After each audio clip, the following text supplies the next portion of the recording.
When Jacob learned that there was grain in Egypt, he said to his sons, "Why are you staring at one another?" "Look," he added, "I have heard that there is grain in Egypt. Go down there and buy some for us so that we may live and not die." So 10 of Joseph's brothers went down to buy grain from Egypt. But Jacob did not send Joseph's brother Benjamin with his brothers, for he said, "I am afraid that harm might befall him." So the sons of Israel were among those who came to buy grain, since the famine had also spread to the land of Canaan. Now Joseph was the ruler of the land. He was the one who sold grain to all its people. So when his brothers arrived, they bowed down before him with their faces to the ground.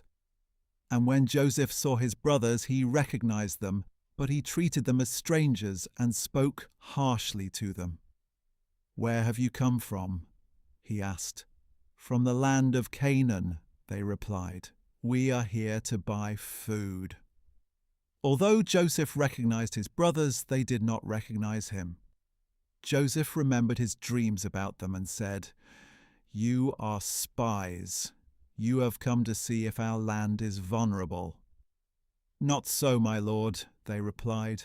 "Your servants have come to buy food. We are all sons of one man. Your servants are honest men, not spies." "No," he told them, "you have come to see if our land is vulnerable." But they answered, "Your servants are 12 brothers, the sons of one man in the land of Canaan. The youngest is now with our father, and one is no more." Then Joseph declared, "Just as I said, you are spies. And this is how you will be tested. As surely as Pharaoh lives, you shall not leave this place unless your youngest brother comes here.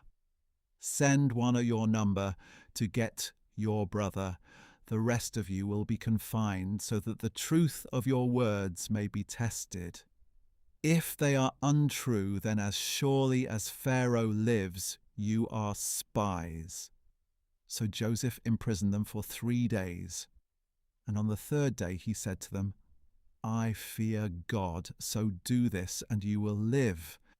If you are honest, leave one of your brothers in custody, while the rest of you go and take back grain to relieve the hunger of your households. Then bring your youngest brother to me, so that your words can be verified, that you may not die." And to this they consented. Then they said to one another, "Surely we are being punished because of our brother. We saw his anguish when he pleaded with us, but we would not listen. That is why this distress has come upon us." And Reuben responded, "Didn't I tell you not to sin against the boy? But you would not listen. Now we must account for his blood."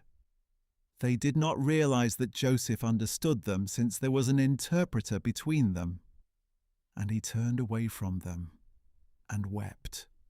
When he turned back and spoke to them, he took Simeon from them and had him bound before their eyes. Then Joseph gave orders to fill their bags with grain, to return each man's silver to his sack, and to give them provisions for their journey. This order was carried out, and they loaded the grain on their donkeys and departed. At the place where they lodged for the night, one of them opened his sack to get feed for his donkey, and he saw his silver in the mouth of the sack. "My silver has been returned," he said to his brothers. "It is here in my sack." Their hearts sank, and trembling they turned to one another and said, "What is this that God has done to us?" When they reached their father Jacob in the land of Canaan, they described to him all that had happened to them. "The man who is lord of the land spoke harshly to us and accused us of spying on the country. But we told him, 'We are honest men, not spies. We are 12 brothers, sons of one father. One is no more, and the youngest is now with our father in the land of Canaan.' Then the man who is lord of the land said to us, 'This is how I will know whether you are honest. Leave one brother with me, take food to relieve the hunger of your households, and go. But bring your youngest brother back to me, so I will know that you are not spies, but honest men. Then I will give your brother back to you, and you can trade in the land." As they began emptying their sacks, there in each man's sack was his bag of silver. And when they and their father saw the bags of silver, they were dismayed. Their father Jacob said to them, "You have deprived me of my sons. Joseph is gone and Simeon is no more. Now you want to take Benjamin. Everything is going against me." Then Reuben said to his father, "You may kill my 2 sons if I fail to bring him back to you. Put him in my care, and I will return him."